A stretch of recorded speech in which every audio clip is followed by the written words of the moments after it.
그렇게 재밌게 계속 생각을 재밌게 하다 보면 상상이 저는 경험자로서 감히 말씀드리자면 현실이 되는 경우가 많습니다.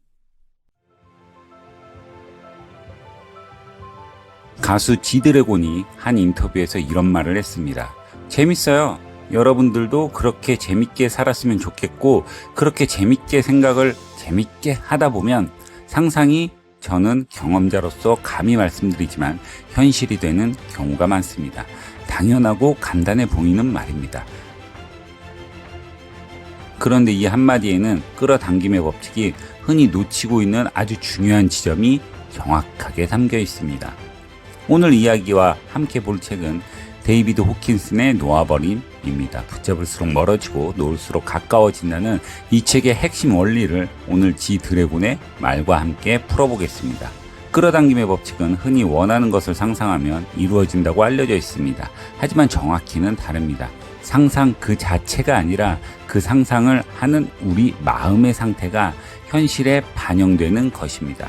같은 꽃이 두 송이 있다고 해볼게요. 씨앗도 같고 품종도 완전히 똑같아요. 하나는 온도와 습도가 완벽한 환경에 두면 건강하게 피어나지만 험한 환경에 두면 시들어 버립니다.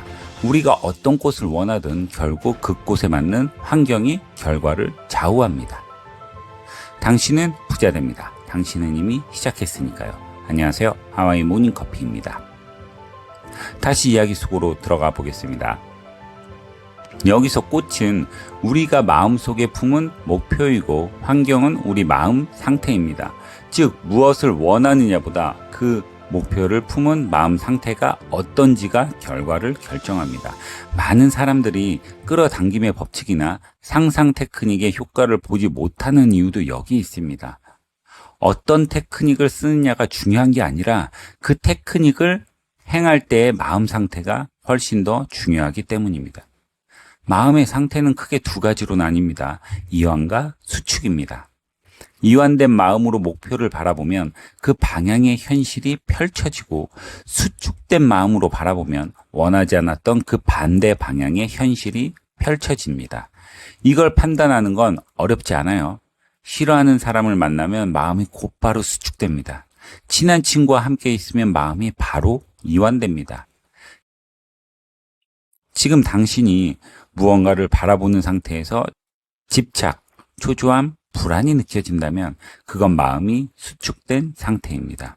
마음이 수축되면 아무리 열심히 해도 원하는 결과가 나오지 않고, 나오더라도 오래가지 못합니다.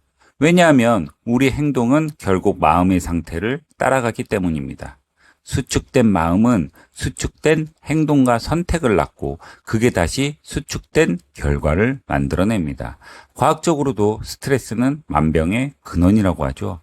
마음이 수축되면 몸이 아픈 데서는 끝나지 않습니다. 인간관계에서도 오해가 잦아지고 계획이 예상치 못한 곳에서 막히고 기회가 멀어집니다. 반대로 정신적으로 꽉 쥐고 있던 걸 놓으면 집착이 스스로 내려놓아지고 마음이 이완되기 시작합니다.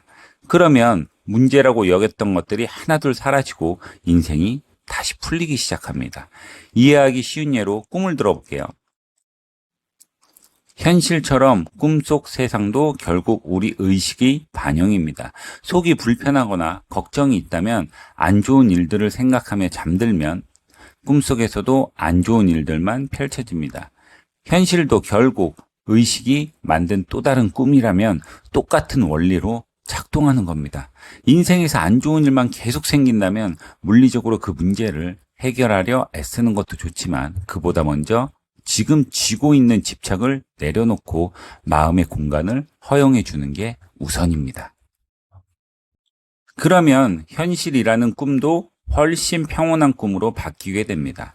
이완된 마음이란 마음 깊은 곳에서 느껴지는 여유이자 어떤 상황에서도 중심을 잃지 않는 넓은 시야를 말합니다. 작은 파도에 휩쓸리지 않고 바다 전체를 바라보는 시선과 비슷합니다. 예를 들어 올해 반드시 시험에 합격해야 해 라는 생각에 사로잡히면 마음이 점점 수축됩니다. 불안과 걱정이 커지고 실패에 대한 두려움이 깊어집니다. 그리고 만약 실제로 그 결과가 나오지 않는다면 자신의 존재 가치마저 흔들리며 정신적으로 크게 무너져 다시 일어서기도 힘들어질 수 있어요. 하지만 인생은 생각보다 훨씬 길고 기회는 여러 번 찾아옵니다.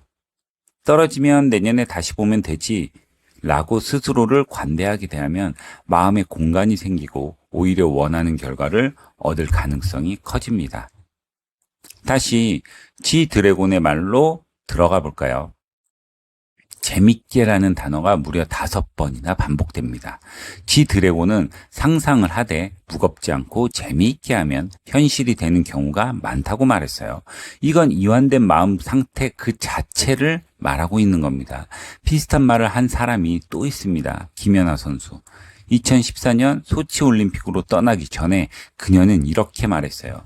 긴장하지만 않는다면 잘할 자신이 있다. 실력이 부족해서 걱정된다는 말이 아니었습니다.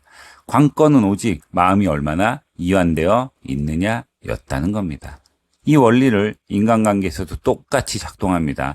이성에게 지나치게 집착하면 오히려 이성이 멀어지고 돈에 집착하면 판단력이 흐려져 결국 돈을 잃습니다. 왜일까요? 마음이 수축되어 있기 때문입니다. 나비를 원한다면 나비를 쫓는 것과 정원을 가꾸는 것 중 어느 쪽이 더 이완된 마음에 가까울까요? 당연히 정원을 가꾸는 쪽입니다. 언젠간 오겠지 하는 여유를 가지고 천천히 자신만의 정원을 가꾸면 나비는 스스로 찾아옵니다. 그럼 지금 당장 마음을 이완시키려면 어떻게 해야 될까요? 지금 당신의 어깨에 힘이 들어가 있진 않은지 한번 점검해 보십시오. 턱은 꽉 다물고 있지 않으신가요? 숨은 얕고 빠르게 쉬고 있진 않으신가요? 몸의 긴장을 알아차리는 것만으로도 마음의 수축은 절반쯤 풀립니다. 천천히 숨을 들이쉬고 조금 더 길게 내쉬어 보십시오. 오늘 하루 안에 답을 내지 않아도 괜찮습니다. 여기서 문제가 되는 단어가 하나 있습니다. 바로 반드시입니다. 반드시 취직해야 돼. 반드시 부자가 되어야 해. 이 반드시라는 단어 하나가 마음을 무겁게 누르고 결국 마음을 수축시킵니다. 우리가 끌어당김의 법칙을 가볍게 테스트할 때는 절대 반드시 이걸 봐야 해 라고 하지 않습니다. 그럴 때 오히려 너무나 쉽게 현실로 드러나니까요. 테스트할 때는 반드시가 없어서 마음이 이완된 상태였고 간절한 목표엔 반드시가 들어가서 마음이 수축되는 겁니다. 그게 가장 큰 차이입니다. 당신은 반드시 연애를 할 필요가 없어요. 반드시 빨리 부자가 될 필요도 없습니다. 그걸 내려놓아야 비로소 더 나은 삶을 살게 되고 당신이 의도한 것들이 스스로 발견되기 시작합니다. 마음이 조급해질 때마다 스스로에게 이렇게 말해보세요. 나는 나비를 반드시 쫓을 필요 없어. 가벼운 마음으로 하루하루 정원만 가꾸면 된다.